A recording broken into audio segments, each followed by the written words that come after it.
नमस्कार मित्रों, आज मैं फिर आपके लिए एक महत्वपूर्ण टॉपिक लेकर के आया हूँ। यह टॉपिक है अंतर्राष्ट्रीय व्यापार में स्वेज नहर का महत्व, या दूसरे रूप में इसे कह सकते हैं कि अंतर्राष्ट्रीय व्यापार में स्वेज नहर मार्ग का क्या महत्व है। इस टॉपिक को लेकर के आया हूँ। यह जो टॉपिक है यह BA पार्ट 2 ज्योग्राफी ऑनर्स का पेपर 4 का यूनिट 3 से है। इस यूनिट से आपको परीक्षा में जो क्वेश्चन पूछा जाता है वो पूछा जाता है 3 क्वेश्चन में से एक क्वेश्चन बहुत संभावना रहता है आने का। एक अंतर्राष्ट्रीय व्यापार में उत्तरी अटलांटिक मार्ग का क्या महत्व है, या फिर आपको पूछता है पनामा नहर का अंतर्राष्ट्रीय व्यापार में क्या महत्व है, या फिर पूछता है स्वेज नहर मार्ग का अंतर्राष्ट्रीय व्यापार में क्या महत्व है। तो ये 3 में से एक आने की जो है वह बहुत अधिक संभावना रहती है। बाकी और भी क्वेश्चन है जो कि उसमें से भी आपको आता है, लेकिन ये 3 जो जलमार्ग है, इस जलमार्ग से तीनों टॉपिक में से एक क्वेश्चन लगभग आना तय रहता है। तो आज जो मैं चर्चा करूंगा इसे 2 भाग में मैं बांट करके ऑनलाइन लेक्चर क्लास लूँगा, क्योंकि एक बार में ही यदि पूरा टॉपिक मैं बताने का कोशिश करूं तो बहुत लंबा समय लगेगा और आपको भी असुविधा होती है। इसलिए मैं इस लेक्चर को 2 पार्ट में बांट करके 2 ऑनलाइन क्लास में आपको पूरा करूंगा। तो आज का जो क्लास होगा मेरा, उसमें मैं स्वेज नहर के बारे में आपको क्या क्या बताने वाला हूँ, पहले वो आपको ब्रीफिंग कर देता हूँ, संक्षेप में पहले वो बता देता हूँ। सबसे पहले स्वेज नहर के बारे में छोटी सी भूमिका होगी, फिर इसका निर्माण एवं स्थिति का मैं चर्चा करूँगा। पुनः फिर मैं आपको बताऊँगा इसका ऐतिहासिक पृष्ठभूमि क्या है। फिर बताऊंगा आपको स्वेज मार्ग के प्रमुख पत्तन कौन से हैं, यानी स्वेज नहर का जो निर्माण हुआ तो इसमें कौन कौन से रास्ते में पत्तन पड़ते हैं जहां पर जहाज़ों का ठहराव होता है, या मालों का ढुलाई के लिए चढ़ाने और उतारने का कार्य होता है। फिर स्वेज नहर से व्यापार करने वाले देश एवं उनके जहाज कौन से हैं, कौन कौन से देश हैं और उनके जहाज चलते हैं, इसकी चर्चा करूंगा। और फिर मैं बताऊंगा आपको स्वेज नहर से व्यापार की जाने वाली वस्तुएं कौन कौन सी हैं, इसकी चर्चा करूंगा। और फिर आपको एक ब्रीफिंग करके मैं बताऊंगा कि कौन कौन से देश हैं और उस देश से यूरोप को भेजे जाने वाले प्रमुख पदार्थ कौन से हैं, ये भी चर्चा करूंगा। तो आज मैं इतने सारे टॉपिक का चर्चा करूंगा और फिर आइए लौट करके जहां से मैं इस क्लास को प्रारंभ करना चाहता हूं वहां पर मैं आता हूं और इसकी शुरुआत करता हूं। तो स्वेज नहर के बारे में आप जानने के लिए बहुत उत्सुक हो चुके होंगे, ऐसा मैं मानता हूं। तो आइए, विश्व में अंतर्राष्ट्रीय जलमार्ग के रूप में स्वेज नहर सबसे महत्वपूर्ण नहर है। यह नहर भूमध्य सागर को लाल सागर से जोड़ता है।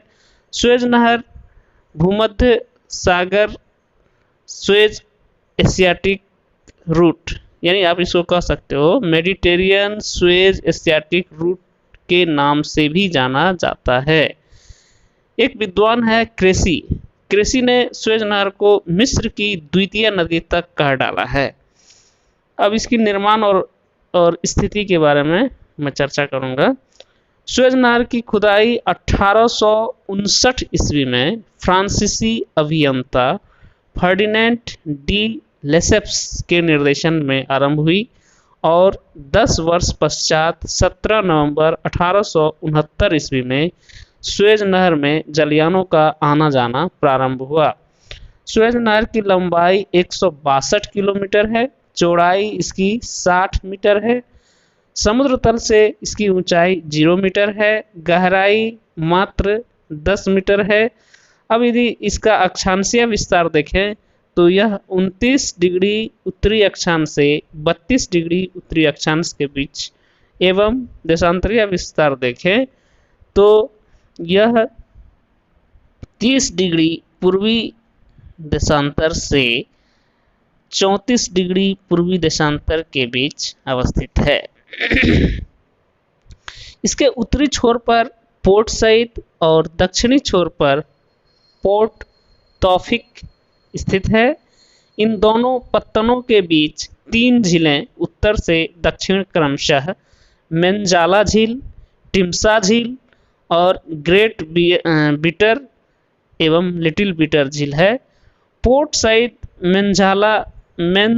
मेंजाला झील को पार करती हुई यह नहर अलकंतारा, अल फिरदान और इस्लामिया पोताश्रयों से होती हुई अंततः लाल सागर से मिल जाती है। नहर के दक्षिण पश्चिमी तट पर स्वेज और पूर्वी तट पर तौफीक समुद्री पत्तन है। साधारणतः इस नहर को पार करने में एक पोत को 12 घंटे का समय लगता है। अब इसकी ऐतिहासिक पृष्ठभूमि की ओर देखें तो पाते हैं भूमध्य सागर और लाल सागर को संयुक्त करने का प्रयास सदियों प्राचीन है। नहर निर्माण की असफल योजना 1797 ईस्वी में नेपोलियन ने बनाया। अंततः फ्रांसीसी अभियंता फर्डिनेंड डी लेसेप्स ने 1854 ईस्वी में वर्तमान नहर की योजना बनाई, जो 1869 ईस्वी में मिस्र, ब्रिटेन और फ्रांस के सम्मिलित प्रयासों से बनकर तैयार हुई। मिस्र सरकार ने 26 जुलाई 1956 ईस्वी को स्वेज नहर का राष्ट्रीयकरण कर लिया, जिसका अनुमोदन 1967 ईस्वी में संयुक्त राष्ट्र ने भी कर दिया। इस नहर से मिस्र को करोड़ों रुपये की वार्षिक आय कर के रूप में प्राप्त होती है। अब इसकी जो है प्रमुख पत्तन क्या है स्वेज मार्ग के, उसकी चर्चा करूं तो इस मार्ग से गुजरने वाले जहाज़ों को अन्य वाणिज्य मार्ग की अपेक्षा सबसे अधिक पत्तनों से होकर गुजरने का अवसर प्राप्त होता है। उत्तर से दक्षिण की ओर इसके मुख्य पत्तन पोर्ट सईद, अल कंटारा पूर्वी भाग, अल फिरदान पूर्वी भाग, इस्लामिया पश्चिमी भाग, फयीद पश्चिमी भाग तथा लाल सागर के तट पर नहर के पश्चिम में स्वेज पत्तन तथा पूर्व में तौफीक पत्तन क्रमशः अवस्थित है। अब है स्वेज नहर से व्यापार करने वाले देश एवं उनके जहाज। स्वेज नहर से लाभ उठाने वाले प्रमुख देशों में England, France, Italy, Germany, Denmark, Holland, Sweden है।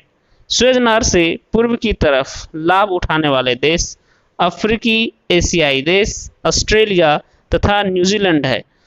स्वेज नहर मार्ग से 1952 ईस्वी में गुजरने वाले कुल जहाज़ों की संख्या 12,000 थी। वर्तमान में स्वेज नहर से प्रतिदिन 45 जहाज गुजरते हैं। इस मार्ग से गुजरने वाले कुल जहाज़ों का 2/3 ब्रिटेन के होते हैं। अब है स्वेज नहर से व्यापार की जाने वाली वस्तुएं। इस नहर से होकर के जो भी जहाज़ें जाती है वह किन किन व्यापारिक वस्तुओं को लेकर के जाती है, यह देखें। स्वेज नहर पश्चिमी यूरोप और उत्तरी अमेरिका के औद्योगिक क्षेत्रों और एशिया, दक्षिणी एवं दक्षिणी पूर्वी तथा पूर्वी अफ्रीका के कृषि प्रधान देशों को जोड़ती है। South and south east Asia तथा ईस्ट अफ्रीका के देशों से अधिकांशतः औद्योगिक कच्चे माल, सूती वस्त्र, जूट के सामान, कृषि उपजें, गर्म मसाले, चीनी, कहवा आदि यूरोपीय देशों को स्वेज रूट से भेजे जाते हैं। तो ये आपने जाना कि कौन कौन सी वस्तु को जो है भेजा जाता है। अब यहाँ पर हम चर्चा करेंगे कि वो कौन कौन सा प्रमुख देश है जो यूरोप को जो है अपने सामग्रियों का या वस्तुओं व्यापारिक वस्तुओं का जो है निर्यात करता है। तो इसमें हम चर्चा करेंगे फ्रांस की खाड़ी, म्यांमार एवं सुदूर पूर्व एशियाई देश यूरोप को जो भेजता है वह खनिज तेल भेजता है। ऑस्ट्रेलिया गेहूं, ऊन, मांस, सोना एवं तांबा। न्यूजीलैंड ऊन तथा दुग्ध निर्मित पदार्थ जैसे पनीर, मक्खन। भारत कपास, जूट, चाय। फिलीपींस गन्ना और तंबाकू। मलेशिया रबड़। श्रीलंका रबड़ एवं चाय। पर्शियन गल्फ खजूर। तो ये सारे जो हैं देश, ये जो सामान हैं वो यूरोप के देशों को जो है वह भेजते हैं। यूरोप से आने वाली वस्तुओं में मशीनें, इस्पात, वैज्ञानिक उपकरण, मोटर गाड़ियाँ, उर्वरक, सीमेंट, रेल के सामान, दवाएं तथा अन्य रासायनिक पदार्थ प्रमुख हैं। तो आज के इस क्लास में आपने जाना कि सुएज नहर के बारे में, उसकी भूमिका को बताया, फिर आपको बताया मैं इसका निर्माण एवं स्थिति के बारे में चर्चा किया, फिर आपको मैं बताया सुएज नहर के ऐतिहासिक पृष्ठभूमि के बारे में बताया, फिर सुएज नहर मार्ग में पड़ने वाले प्रमुख पत्तन का चर्चा किया, फिर सुएज नहर से व्यापार करने वाले देश और उनके जहाज का चर्चा किया, फिर आपको बताया सुएज नहर से व्यापार की जाने वाली वस्तुओं के बारे में, और फिर बताया आपको कि कौन कौन से देश हैं जो यूरोप में अपने उत्पादों को भेजते हैं और किन किन उत्पादों को भेजते हैं। तो इतना आज का क्लास में मैं आपसे चर्चा किया। उम्मीद करता हूँ छात्रों कि आपने इस पूरे लेक्चर को पूरे ध्यान से सुना होगा और इसको समझने का प्रयास किया होगा, और यह भी उम्मीद करता हूँ कि आप इसको भलीभांति नोट कर लेंगे और अपना नोट्स तैयार करेंगे, ताकि आपको परीक्षा में इससे संबंधित यदि प्रश्न आए तो किसी प्रकार की समस्या नहीं हो। ठीक है, आज के लिए इतना ही। खुश रहिए, स्वस्थ रहिए और स्वाध्याय कीजिए। धन्यवाद।